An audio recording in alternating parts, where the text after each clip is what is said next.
Hey ladies and gents, welcome back. This is going to be new What If, part 1 to What If Naruto could copy Kekkei Genkai.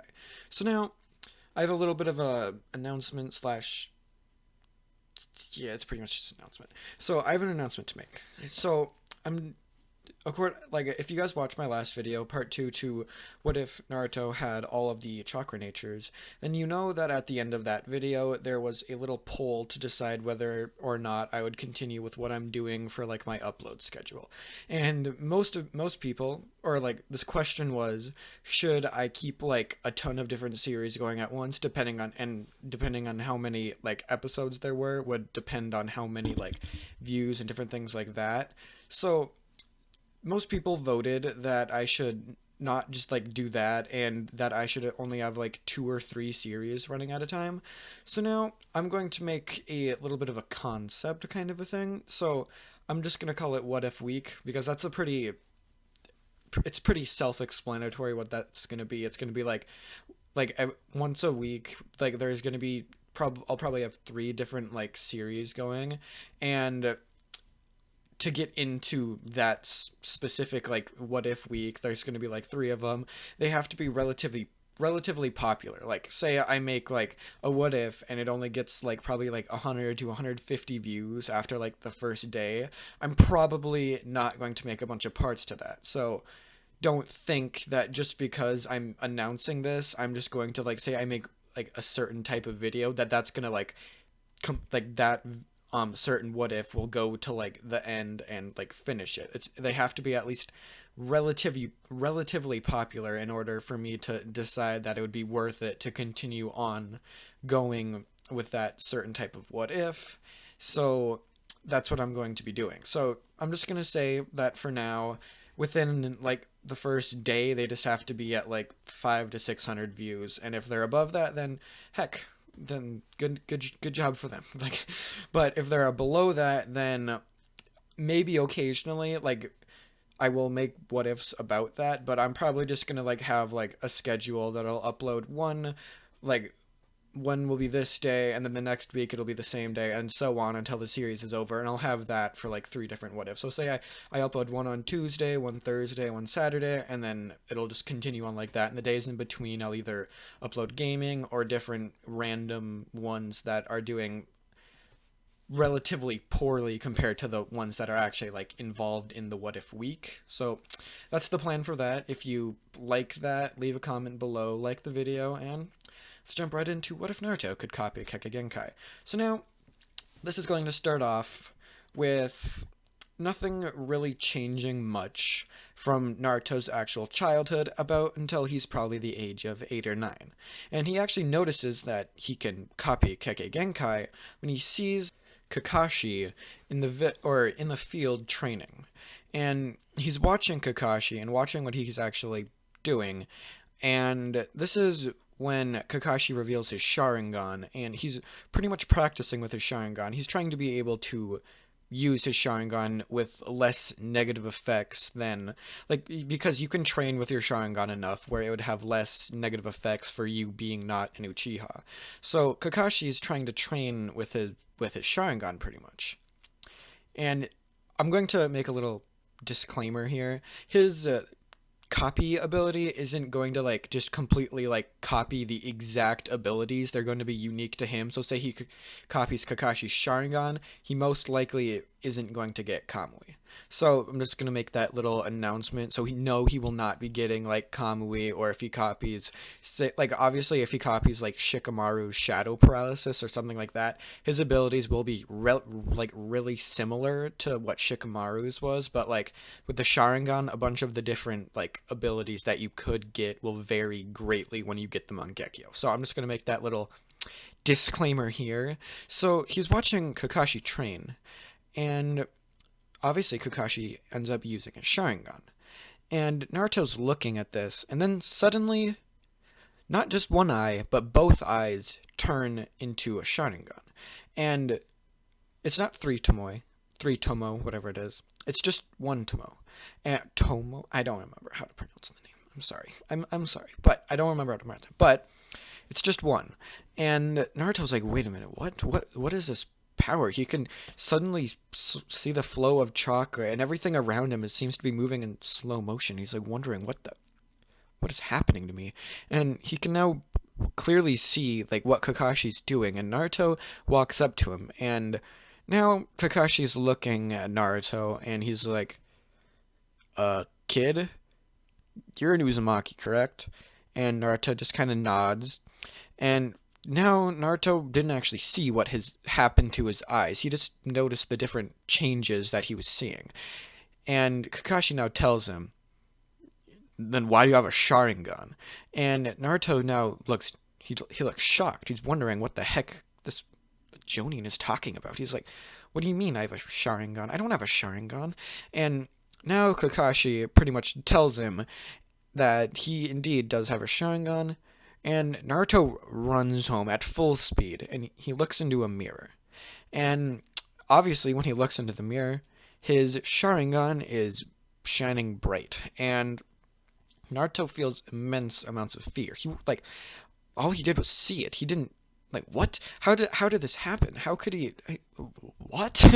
So now, Naruto will go to the Hokage.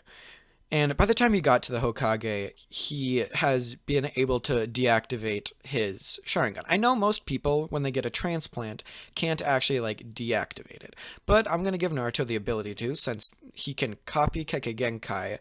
That doesn't just mean he can, like, it's not a transplant. He's, like, it's pretty much like his body has had it the whole time. He's pretty much like, say an Uchiha could deactivate it, the natural, like, people who would normally get the Sharingan, then Naruto could also pretty much, like, turn it off or activate it, deactivate it, do all those different things with it.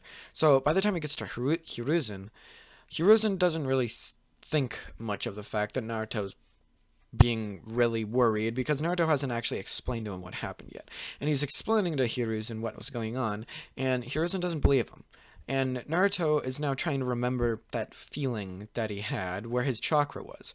And he starts he's using all of his might, or not his might, but he's focusing all of his concentration on focusing his chakra into his eyes.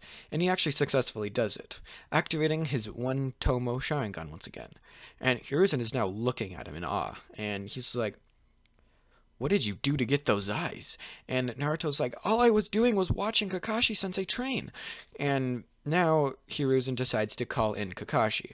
He calls in Kakashi, and they're trying to decipher what this ability is together. And Naruto's explaining exactly what happened. He seemed to be a normal kid, in their eyes at least, until the point where pretty much now, because before this, he was just a normal kid with no really, really special abilities other than his vast amounts of chakra. So now, Naruto is kind of wondering what is going on. And he decides that he's going to take a little walk and think about what he's really happening with his life. And he goes for this walk, and during this walk, he actually stumbles upon Sakura. And obviously, Sakura is annoyed with who Naruto is, and she starts pretty much screaming at him, and it's not exactly a pretty sight because Sakura is Sakura, and she's kind of a bitch, not gonna lie. So now, obviously, Naruto isn't really heartened by this, and he activates the Sharingan out of pure frustration, rage, and just sadness, and all these different emotions mixing in him. And his Sharingan actually activates in a 2 Tomoe state. And Sakura's looking at this, and she screams, "You monster! What did you do?" And she runs away screaming. And Naruto is even more enraged by this. And he decides he's going to continue on his walk, but he's going to be away from the village, away from people. And he goes into the woods, and he's just pretty much contemplating everything that's happening to him. And this is where Kakashi walks out, and he's pretty much telling Naruto that Hiruzen asked me to do something for you, kid. He's asking me to train you until you finish becoming a genin, or until you graduate from the academy and become a genin. So, you ready to get to it? And Naruto, a little bit less, he's pretty not lighthearted right now. He's pretty down in the dumps at this point. He kind of just looks at Kakashi and says, "Not now." And Kakashi sees this, and he realizes pretty much instantly what happened. He knows that Naruto has the Nine Tails in him, and he knows that a lot of the people know this, and they hate him for it. So Kakashi would know exactly what's going on right now, and he would try pretty much comforting Naruto, but it wouldn't do him any good. Because during this process of trying to comfort Naruto, he would actually let it slip that Naruto was the Nine-Tailed Fox, pretty much Jinchuriki host. And now Naruto feels even less heartened, and he wants pretty much nothing more than to just run away and pretty much die. But he knows he can't do that, so he accepts Kakashi's offer just because he knows that this will get him closer to the point of becoming Hokage. Obviously, he's not mad at Kakashi himself. If anything, he's pretty glad that Kakashi told him exactly what was going on. So he continues going on with his life and continues with his training. Now with a little bit more, not necessarily bloodlust, but hatred in his heart. Kind of more like Sasuke. He keeps more to himself, and this was after the age of 8. So, by the age of 10, he's pretty much just an emo kid, but it's like not necessarily at the level that Sasuke is. It's pretty much in between Kakashi and Sasuke, where he has the same like traits as Sasuke has with his like not wanting really to talk to anyone or anything like that, but he has the same kind of like mindset that Kakashi would. Like he really does value his comrades, at least the ones that don't pretty much betray him, call him a monster, and the ones like that. So he does not actually have a crush on Sakura in this.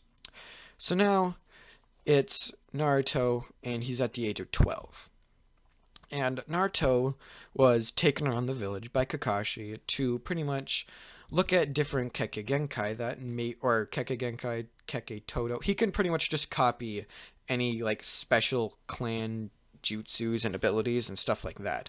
So now Naruto is getting taken around the village, and he gets taken around the village, and he goes to all of the different clans, like the Shikamaru or the Nara clan, and then he goes to Choji's clan, and he goes to all these different clans with special powers that are only true to them, and he gains all of these different abilities. Obviously, stuff like shadow paralysis and different like jutsus like that aren't really part of Naruto's fighting style, so he probably won't be using too many of them normally.